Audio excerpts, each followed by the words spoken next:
हरे कृष्णा।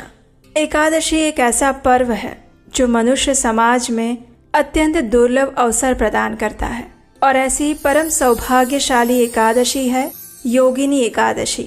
और इस योगिनी एकादशी की आप सबको बहुत सारी शुभकामनाएं। प्रत्येक वर्ष आषाढ़ मास के कृष्ण पक्ष में आने वाली ये योगिनी एकादशी मनुष्य के सुमेरु के समान पाप राशि का नाश करती है, परम भगवान श्री कृष्ण की विशेष कृपा प्रदान करती है और जन्म मृत्यु रूपी इस संसार चक्र से मुक्ति प्रदान करती है।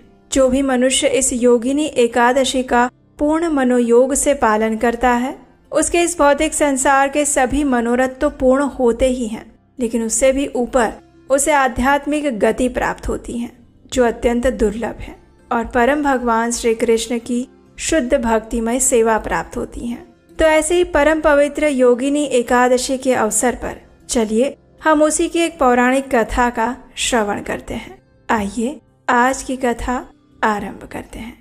एक समय भगवान श्री कृष्ण और पांडवों में ज्येष्ठ महाराज युधिष्ठिर के बीच वर्ष के विभिन्न एकादशी विषयक संवाद हो रहा था। उस समय युधिष्ठिर महाराज ने भगवान श्री कृष्ण से पूछा, हे मधुसूदन, आपने मुझे ज्येष्ठ मास के शुक्ल पक्ष में आने वाली निर्जला एकादशी के विषय में बताया। अब मैं आषाढ़ मास के कृष्ण पक्ष में आने वाली एकादशी के विषय में जानना चाहता हूँ। कृपया मुझे बताइए कि इस एकादशी का नाम क्या है और उसका महात्म्य क्या है। इसके उत्तर में भगवान श्री कृष्ण कहते हैं, हे राजन, आषाढ़ मास के कृष्ण पक्ष में आने वाली एकादशी को योगिनी एकादशी के नाम से जाना जाता है। ये एकादशी गंभीरतम पापों को भी नष्ट करने की क्षमता रखती है। और अब मैं आपको इससे संलग्न एक पौराणिक कथा सुनाता हूँ, ध्यान पूर्वक सुनो।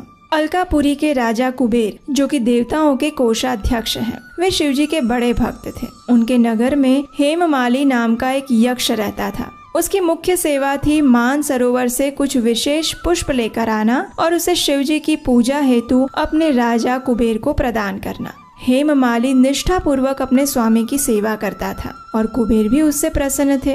अब यहाँ तक तो सब ठीक था, लेकिन इस यक्ष हेममाली की एक कमजोरी भी थी और वो थी उसकी सुंदर पत्नी विशालाक्षी। जी हाँ, हेममाली अपनी पत्नी के प्रति इतना आसक्त था कि एक दिन ऐसा हुआ जो नहीं होना चाहिए था। एक दिन वह प्रातः मान सरोवर से पुष्प लेकर तो आ गया, लेकिन सीधा उसके स्वामी कुबेर के पास जाने के बजाय वो अपनी पत्नी के पास पहुंच गया। और बस फिर क्या था, पत्नी के साथ बातचीत करते हुए उसे समय का ध्यान ही नहीं रहा और इस तरफ राजा कुबेर अपनी पूजा के लिए पुष्प की प्रतीक्षा करते रह गए। प्रतीक्षा करते हुए 6 घंटे का समय बीत गया। बिना पुष्प के पूजा न होने के कारण क्रोधित कुबेर ने उसी क्षण एक सिपाही को हेममाली के पास भेजा। सिपाही जब हेममाली के घर गया तो उसने हेममाली को अपनी पत्नी के साथ विनोद करते हुए देखा और ये सूचना सिपाही ने तुरंत जाकर अपने राजा कुबेर को दी। बस फिर क्या था, अब कुबेर के धैर्य के सारे बांध टूट चुके थे।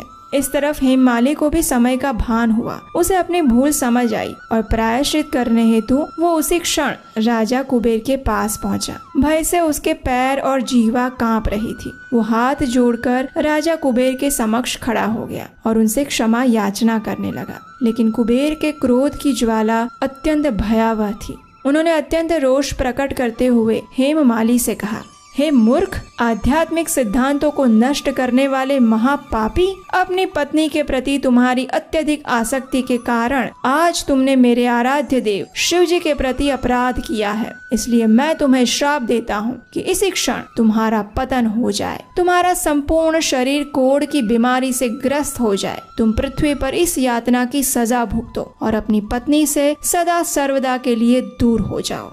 अब देखिए कुबेर का श्राप मिथ्या कैसे हो सकता है। उसी क्षण हेममाली का पतन हुआ और वह कोढ़ से ग्रस्त जर्जरित शरीर के साथ पृथ्वी लोक में आ गिरा। भूख और प्यास से पीड़ित अपने शरीर की पीड़ा को सहता हुआ हेममाली जंगलों में भटकने लगा। इस प्रकार अनेक वर्षों तक वो इस यातना को भुगतता रहा, लेकिन पूर्व जन्म में शिव जी की उपासना में सहायता करने के कारण उसकी चेतना शुद्ध और सात्विक बनी रही। जंगलों और वनों में भटकते हुए एक दिन वह मेरु पर्वत पर जा पहुंचा। वहां ऋषि मार्कंडेय, जिनकी आयु 7 कल्प जितनी है, उनके पास पहुंचा। महान तपस्वी ऋषि को देखकर हेममाली ने उन्हें दूर से ही दंडवत किया। करुणामय ऋषि मार्कंडेय ने उसे अपने पास बुलाया और उससे पूछा, हे वत्स, तुम कौन हो और इस प्रकार इस जंगल में किस उद्देश्य से आए हो?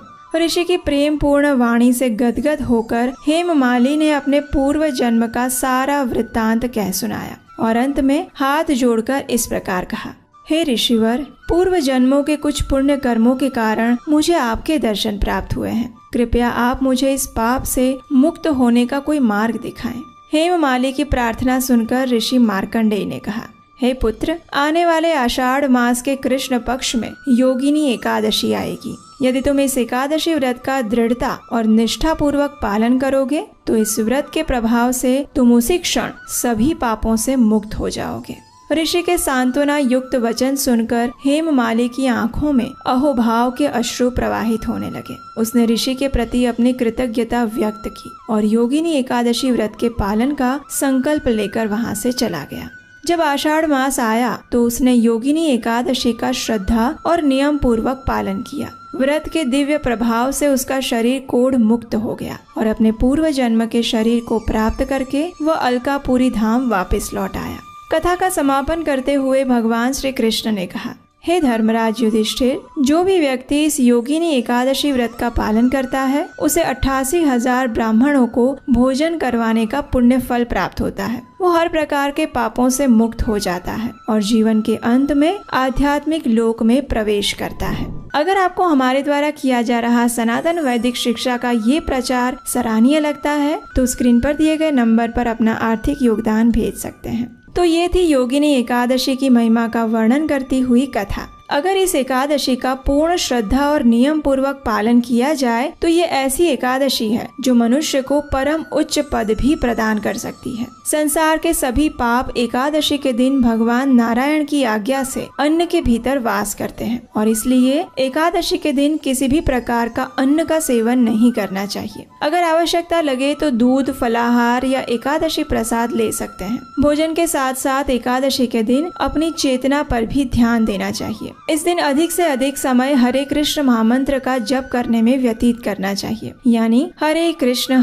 कृष्ण कृष्ण हरे हरे, हरे राम राम राम हरे हरे। इस दिन हरे कृष्ण महामंत्र के 108 मन के वाली कम से कम 8, 16 या 25 माला का जप करना चाहिए। भगवत गीता या श्रीमद् भागवतम जैसे दिव्य ग्रंथों को पढ़ें और श्रील प्रभुपाद के प्रवचन सुनने चाहिए। आज के दिन किसी व्यक्ति की निंदा ना करें, झूठ ना बोले, बिना काम की बातों में और कार्यों में समय ना गवाएं। टीवी, मोबाइल इत्यादि का उतना ही उपयोग करें जितना आवश्यक है। अगर शरीर से स्वस्थ हैं तो दिन में ना सोए और जितना संभव हो उतना रात्रि में भी जागरण करें और उस समय में हरि भजन और कीर्तन करें अथवा सुने। अगले दिन यानी द्वादशी पर निर्धारित समय में इस एकादशी व्रत का पारण करें। योगिनी एकादशी